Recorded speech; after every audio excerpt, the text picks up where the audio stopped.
आगे गंगा दशहरा है। जिस दिन गंगा माँ धरती पर प्रकट हुई थी ना, उस दिन ज्येष्ठ मास के शुक्ल पक्ष की 10वीं तिथि थी, जिसे आज भी गंगा दशहरा के नाम से जाना जाता है। गंगा दशहरा के दिन गंगा स्नान की बड़ी महिमा है।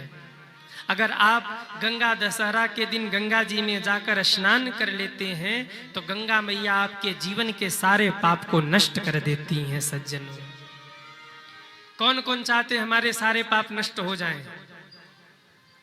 अरे हाथ तो उठाओ। गंगा दशहरा के दिन जाकर गंगा जी में स्नान जरूर करना। तो गंगा दशहरा है कब? ध्यान से सुनिए।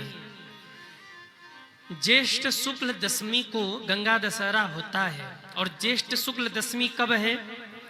ज्येष्ठ शुक्ल दशमी का आरंभ 25 मई को भोर में 4:30 पे हो रहा है और दशमी तिथि 26 तारीख को सुबह के 5:10 तक रहने वाली है। तो अगर उदया तिथि के अनुसार देखें तो गंगा दशहरा का पर्व सज्जनों 25 मई को मनाया जाएगा। 25 मई को गंगा स्नान का दान का विशेष महत्व है। गंगा दशहरा का त्यौहार जो व्रत रहते हैं वो 25 तारीख को ही 25 मई को व्रत रहेंगे और इसी 25 मई को, जो ये 25 मई आ रहा है, इसी 25 मई को गंगा दशहरा है। आप सभी गंगा स्नान अवश्य करिए। इसी दिन गंगा मैया जगत के कल्याण के लिए धरती पर प्रकट हुई थी। सज्जनों, हमारे काशी जी में तो बड़ी भीड़ लगती है। काशी जी में और फिर उधर हमारे यहाँ मार्कंडे महादेव हैं। आप लोग गए हैं कि नहीं? कितने लोग गए हैं मार्कंडे महादेव? वाह, बहुत लोग गए हैं। मार्कंडे महादेव में भी बहुत भीड़ लगता है। लोग गंगा दशहरा के दिन गंगा स्नान करते हैं। इतनी भीड़ रहती है कि जैसे तैसे लोगों का नंबर आता है, एक डुबकी लगा लें। क्यों? इस दिन गंगा स्नान की बड़ी महिमा है। अगर आप गंगा दशहरा के दिन गंगा जी में स्नान कर लेना तो मनसा वाचा कर्मणा जो 10 पाप होता है, आप उस 10 पाप से मुक्त हो जाएंगे। 10 पाप कौन से हैं? ध्यान से सुनिएगा। मनसा वाचा और कर्मणा। हमारे मन के द्वारा 3 पाप होता है, हमारे वचनों के द्वारा 4 पाप होता है और कर्मणा यानी शरीर के द्वारा 3 पाप होता है। 3 + 3 + 4 कितना हो गया? 10। ये 10 पाप आपके नष्ट हो जाएंगे यदि गंगा दशहरा के दिन आपने गंगा जी में स्नान कर लिया। कौन से हैं 10 पाप? ध्यान से सुनिए। मन से 3 पाप होता है। पहला पाप है लालच। मन में लालच आता है ना कि हम इसका ये छीन ले, उसका वो छीन ले। तो मन का जो लालच है, ये लालच रूपी पाप ये नष्ट हो जाएगा। दूसरा मन का पाप है ईर्ष्या। मन में ईर्ष्या भी होती है। उसके पास गाड़ी है, हमारे पास क्यों नहीं है? उसके पास इतना धन है, मेरे पास क्यों नहीं है? उसके पास ये वस्तु है, हमारे पास क्यों नहीं? ये ईर्ष्या है। तो ईर्ष्या रूपी पाप समाप्त हो जाएगा यदि आप गंगा स्नान कर लें। और तीसरा पाप है मन का अशुद्धि। मन में अच्छे बुरे सब विचार आते हैं, यदि आप गंगा स्नान कर लें तो ये पाप भी आपका नष्ट हो जाएगा। अब दूसरा है मनसा के बाद वाचा, वाणी से। आपकी वाणी से 4 पाप होते हैं। ध्यान से सुनिए। पहला पाप है झूठ। कितने लोग झूठ बोलते हैं? हाथ उठाएं। बहुत लोग हैं। गंगा नहा लेना दशहरा के दिन जाकर, पाप धुल जाएगा। पहला पाप है वाणी का झूठ। दूसरा पाप है कठोर वचन। तीसरा पाप है वाणी का चुगली। कितने लोग चुगली करते हैं? हाथ उठाएं। हाँ, वो तो हमें पता ही है। आप लोग बड़े धर्मात्मा हैं। आप लोग तो चुगली करते ही नहीं होंगे, लेकिन फिर भी गंगा नहा लेना, भले ही चुगली नहीं करते। वो तो भोले बाबा ही जाने। चुगली चले तो चाय फीकी पड़ जाती है चुगली के सामने। तो तीसरा पाप है चुगली और चौथा पाप है निंदा। ये 4 पाप हैं वाणी के, 3 पाप मन के, 4 पाप वाणी के, अब 3 पाप शरीर के। कौन से? हिंसा। आप लोगों में से कितने लोग हैं जो मच्छर मक्खी मार देते हैं? ये तो सभी करते हैं, कुछ ना तो लाउट लगा के मार देते हैं, सब करते हैं। तो ये भी एक पाप है, हिंसा। शरीर का दूसरा पाप है चोरी। चोरी करते हैं कि नहीं? कितने चोर यहां बैठे, हाथ उठाओ। सब झूठ बोल रहे हैं। कहीं ना कहीं चोरी तो सब करते हैं। कुछ चोरी नहीं किया तो भजन में चोरी कर ली, बोले एक माला सटकाते हैं, चलो 51 बार ही जप लेते हैं, हो जाएगा काम। तो कहीं ना कहीं चोरी हम सब करते हैं। शरीर का पहला पाप है हिंसा, दूसरा पाप है चोरी, और तीसरा पाप है दूसरों के साथ गलत व्यवहार। 4 पाप वाणी के, 3 पाप मन के और 3 पाप शरीर के। ये 10 पाप आपके जल करके नष्ट हो जाएंगे यदि आप गंगा दशहरा के दिन गंगा मैया में स्नान कर लीजिए। और सबसे बड़ी बात मैं आपको बताऊं, सबसे बड़ी बात तो ये है कि अधिक मास चल रहा है। बड़े अच्छे पर्व से ये पर्व आया है गंगा दशहरा का। अधिक मास चल रहा है। इस अधिक मास में अगर गंगा स्नान करके गंगा दशहरा के दिन आपने दान कर लिया तो आप समझ लेना कि अधिक ही आपको पुण्य फल प्राप्त होने वाला है। तो अधिक मास में गंगा दशहरा पड़ रहा, ज्येष्ठ मास में आप सब गंगा स्नान जरूर करिए। और गंगा स्नान करते समय एक मंत्र जरूर बोलिए। कौन सा मंत्र मैं बोल रहा हूं आप लोग नोट कर लीजिए, या बाद में यूट्यूब से नोट कर लीजिएगा। नमामि गंगे तव पाद पंकजम सुरासुरय वंदित दिव्य रूपम भक्तिम च मुक्तिम च ददासि नित्यम भावानुसारेण सदा नराणाम। ये श्लोक बोल करके हर हर गंगे करके गंगा जी में गोता लगाना। अब बाद में लिख लीजिएगा, नहीं हम बता देंगे बाद में, आप पूछ लीजिएगा, रूम में पूछ लीजिएगा, नहीं यूट्यूब से लिख लीजिएगा, सबसे बढ़िया। नमामि गंगे तव पाद पंकजम सुरासुरे वंदित दिव्य रूपम भक्तिम च मुक्तिम च ददासि नित्यम भावानुसारेण सदा नराणाम। ये मंत्र बोलकर आप गंगा जी में डुबकी लगाइए। गंगा दशहरा के दिन सुबह से लेकर शाम तक आपको क्या करना है, ध्यान से सुन लीजिए। गंगा दशहरा के दिन सुबह थोड़ी जल्दी उठिएगा, ब्रह्म मुहूर्त में उठ करके गंगा जी में जाकर के स्नान करिएगा। स्नान का पहला और अच्छा मुहूर्त कब है? बोले भोर के 4:30 बजे से 5:30 का समय। इस समय में आप गंगा जी में गोता लगाइए।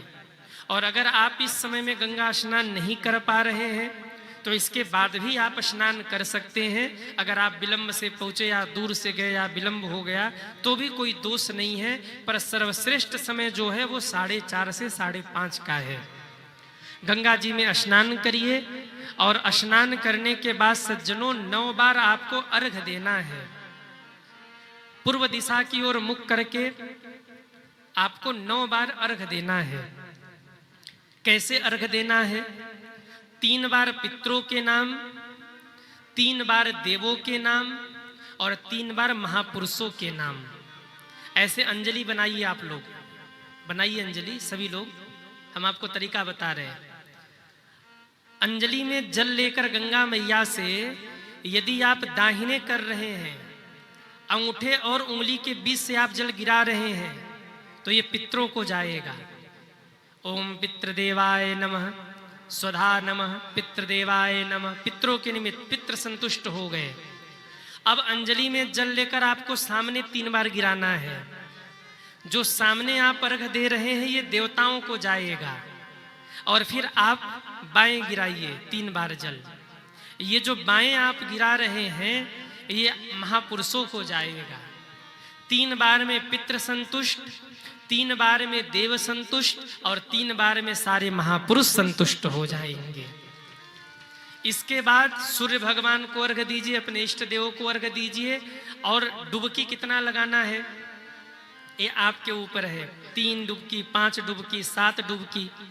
अपने नाम से डुबकी लगाइए, अपने पितरों के नाम से डुबकी लगाइए, अपने गुरु के नाम से डुबकी लगाइए, अपने इष्ट के नाम से डुबकी लगाइए। आपका कोई अपना बहुत हितैषी है, जैसे कई बार माताएं चली जाती हैं गंगा नहाने, भाई लोग नहीं जा पाते, तो माताएं डुबकी लगाएं तो एक बार पति के नाम का लगा ले, या पति लोग डुबकी लगाएं तो एक बार पत्नी के नाम का लगा ले। तो वो आपके ऊपर है कि किसके किसके नाम का आप डुबकी लगाना चाहते हैं। वैसे 5 बार सर्वश्रेष्ठ है, 3 बार, 5 बार या 11 बार आप डुबकी लगा लीजिए। इसके बाद आप स्वच्छ वस्त्र पहनिए, ध्यान से सुनिए, साफ सुथरे कपड़े पहनकर आप गंगा माँ का पूजन करिए। गंगा नहाने जाइए तो अपने घर से फूल, अक्षत, थोड़ा सा सिंदूर, थोड़ी सी मिठाई, कुछ और पूजन सामग्री, आप धूप दीप लेना चाहे तो ले लीजिए। स्नान करने के बाद आप गंगा मैया का पूजन करिए और एक आटे का दीपक घर से ही बनाकर रख लीजिए, उसमें एक घी की बाती रखकर आप गंगा मैया की आरती करके गंगा मैया को समर्पित कर दीजिए। मैं आटे का दीपक इसलिए कह रहा हूं कि आटे का दीपक होगा, जब बहते हुए वो जाएगा तो तमाम मछली आदि जीव जंतु हैं, दिया बुझने के बाद वो खा जाएंगे, गंगा मैया की पवित्रता बनी रहेगी। तो आटे का दीपक आप बनाकर गंगा मैया को आप अर्पित करिए, आरती करिए। गंगा दशहरा के दिन अगर हो सके तो आप सफेद वस्त्रों का दान करिए। श्वेत वस्त्रों के दान की बड़ी महिमा है। गंगा दशमी के दिन सज्जनों, बहुत महिमा है इसकी। गंगा मैया के पवित्रता का ध्यान रखते हुए, उनको स्वच्छ रखते हुए गंगा मैया को प्रणाम करिए। गंगा मैया के यहाँ स्नान करने के बाद कोई ब्राह्मण दिख जाए, कोई जरूरतमंद दिख जाए तो आप उसको दान करिए। अगर आप इस दिन स्नान करके वहाँ दान करते हैं तो निश्चित ही गंगा मैया आपके जीवन में सुख, समृद्धि, शांति और अंत में आपको मोक्ष प्रदान करेगी। ये गंगा मैया की कृपा है। एक तो गंगा दशहरा और दूसरे पुरुषोत्तम मास, अधिक मास, इसमें जो भी आप धर्म सत्कर्म करेंगे, दान पुण्य करेंगे, वो आपको अधिक होकर मिलेगा। अब कई लोग मन में सोच रहे होंगे कि गुरुजी अगर हम गंगा जी न जा पाए तो, अगर आप गंगा जी नहीं जा पा रहे तो घर में ही गंगा जी को प्रकट कर सकते हैं। अब बताओ, बता दे कि रहने दे? अरे हाँ या ना? अब देखो बड़ी चालाकी दिखा रहे। गुरु जी जल्दी बताओ घर में गंगा जी को कैसे प्रकट करें। बहुत सुंदर तरीका है। सुबह उठिए और सुबह उठने के बाद जब आप स्नान करने जा रहे हैं तो बाल्टी, स्वच्छ बाल्टी लीजिए। स्वच्छ बाल्टी में जल भरने से पहले आप थोड़ा सा गंगा जल उसमें डाल दीजिए। थोड़ा सा गंगा जल डालने के बाद गंगा मैया को प्रणाम करिए और पूरी बाल्टी में आप गंगा मैया का स्मरण करके जल भर लीजिए। आपकी बाल्टी में ही गंगा मैया प्रकट हो गई सज्जनों। आप हर हर गंगे कह के फिर वही मंत्र बोलिए, नमामि गंगे तव पाद पंकजम सुरासुरे वंदित दिव्य रूपम भक्तिम च मुक्तिम च ददासि नित्यम भावानुसारेण सदा नराणाम। आप कहेंगे गुरुजी अगर ये मंत्र याद न हो पावे तो फिर हर हर गंगे, हर हर गंगे, हर हर गंगे, ये तो याद ही होगा सबको। अरे बोलो ना, हर हर गंगे, हर हर गंगे। कईयों की आदत होती है नहाते समय फिल्मी गाना गाते हैं। हाँ। कहीं नहीं गाना गाएंगे लेकिन जैसे ही वॉशरूम में घुसेंगे शुरू हो जाएंगे गाना गाने। उनकी आदत होती है, उनको जब नहाने जाएंगे तभी गाने की याद आती है। नहाते समय फिल्मी गाना मत गाया करो। हर हर गंगे किया करिए, अपने इष्ट का स्मरण किया करिए, अपने भगवान के नाम का जप किया करिए। अगर आप तीर्थों का स्मरण कर लेंगे तो आपके बाल्टी में ही तीर्थ प्रकट हो जाएंगे और घर बैठे ही आप तीर्थों के स्नान का फल प्राप्त कर सकते हैं। इसलिए स्नान करते समय भगवान का नाम लिया करिए, गंगा मैया का स्मरण किया करिए। बोलिए गंगा मैया की जय हो।